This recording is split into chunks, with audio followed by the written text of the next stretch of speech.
నమస్కారం అండి. ఈ అవకాశం ఇచ్చిన హెచ్ఎం గారికి ప్రత్యేక ధన్యవాదాలు. మనకి తెలిసిందే 2004 సెప్టెంబర్ 1 నుంచి ఆంధ్రప్రదేశ్ రాష్ట్రంలో ఈ సిపిఎస్ స్కీమ్ అమలు అవుతూ ఉంది. సిపిఎస్ కి ఓపీఎస్ కి ముఖ్యంగా 3 భేదాలు ఉన్నాయి: gratuity, family pension, retirement pension. మనం 2015 నుంచి సిపిఎస్ ఉద్యోగులుగా అలాగే అందరి ఉద్యోగ ఉపాధ్యాయ సంఘాలతో మనం కలిసి ఉద్యమాలు చేస్తూ మనం గ్రాట్యుటీ, ఫ్యామిలీ పెన్షన్ సాధించుకోవడం జరిగింది. 2017లోనే గ్రాట్యుటీ, ఫ్యామిలీ పెన్షన్ సాధించుకోవడం జరిగింది.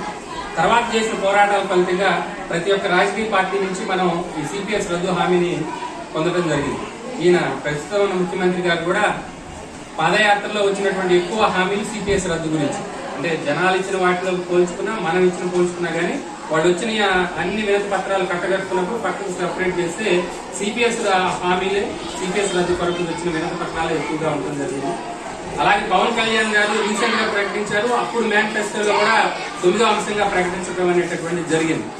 మనం అప్పుడు 2018లో ఒకసారి పవన్ కళ్యాణ్ గారి అపాయింట్మెంట్ తీసుకుని 1 అవర్ దీని గురించి అంతా సార్కి మాకు ఇలా కష్టాలు ఉన్నాయని చెప్పి వివరించడం. వాళ్ళ నాన్నగారు రిటైర్డ్ ఎంప్లాయీ, వాళ్ళ అమ్మ ప్రస్తుతం పెన్షనర్ గా ఉండటం సార్కి సబ్జెక్ట్ ఈజీగానే అయిపోయింది. అలాగే ఇప్పుడు చంద్రబాబు నాయుడు గారు కూడా ఎలక్షన్ కోడ్ వచ్చినాక ప్రకటించారు, మాకు ఇంకొక అవకాశం ఇస్తే నేను ఇస్తానని చెప్పేసి. సో ఆ విధంగా అన్ని పక్షాల ద్వారా మనం హామీ పొందడం అనేటటువంటి జరిగింది. సో ప్రెసెంట్ గవర్నమెంట్ రద్దు చేయడానికి హామీ ఇచ్చింది, అలాగే అసెంబ్లీ సమావేశాల్లో ప్రకటించింది.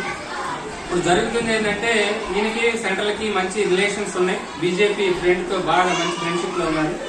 22 రాష్ట్రాల్లో ఉద్యమం ఉంది. ఈయన రద్దు చేస్తే 22 రాష్ట్రాల్లో వాళ్ళ ఫ్రెండ్ బీజేపీ మీద ఎఫెక్ట్ పడిద్దని ఆలోచిస్తున్నారు.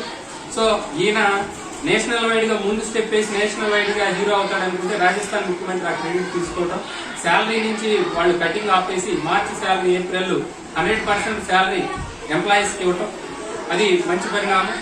ఈ రాజస్థాన్ ఎప్పుడైతే జరిగిందో ఛత్తీస్గఢ్, జార్ఖండ్ గవర్నమెంట్లు ఆ విధంగా ఉన్నాయి. ప్రెసెంట్ ప్రభుత్వ ఆలోచన ధోరణి, ఐఏఎస్ ఆలోచన ధోరణి మారిందని తెలుస్తుంది. ఈ క్రమంలో మనం ఇది తీసుకోవడం అనేటటువంటిది, తెలుగు ప్రోగ్రామ్ తీసుకోవడం అనేటటువంటి జరిగింది. కాబట్టి ఈ కార్యక్రమాన్ని పెద్ద ఎత్తున సక్సెస్ చేయవలసిందిగా కోరుచున్నా.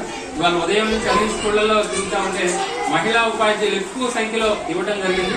ఏలూరు కండి మనం ఆదివారం ఉదయం 8 గంటలకు సింహాద్రి ఎక్స్ప్రెస్ ఆల్రెడీ మన గ్రూప్ లో ఉన్న వాళ్ళకి చూసారు. 30 మంది మేము ఆల్రెడీ రిజర్వేషన్ చేయించేసాం.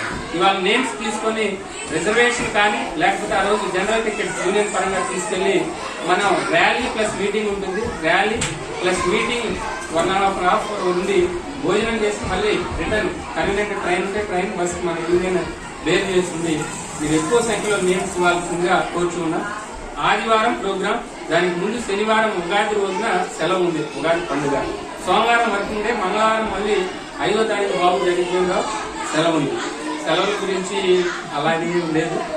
ఎక్కువ సంఖ్యలో నేమ్స్ మీరు ఒకసారి చూడొచ్చు. ఇవాళ ఉదయం నుంచి నేమ్స్ ఇచ్చిన వాళ్ళు దాదాపుగా 8, 32, 24 మంది నేమ్స్ వాళ్ళు కలెక్ట్ చేశారు. మ్యాక్సిమం ఒకసారి మహిళలు ఇచ్చారు. ఒకసారి నేమ్స్ మాస్టర్ ఫస్ట్ రాసి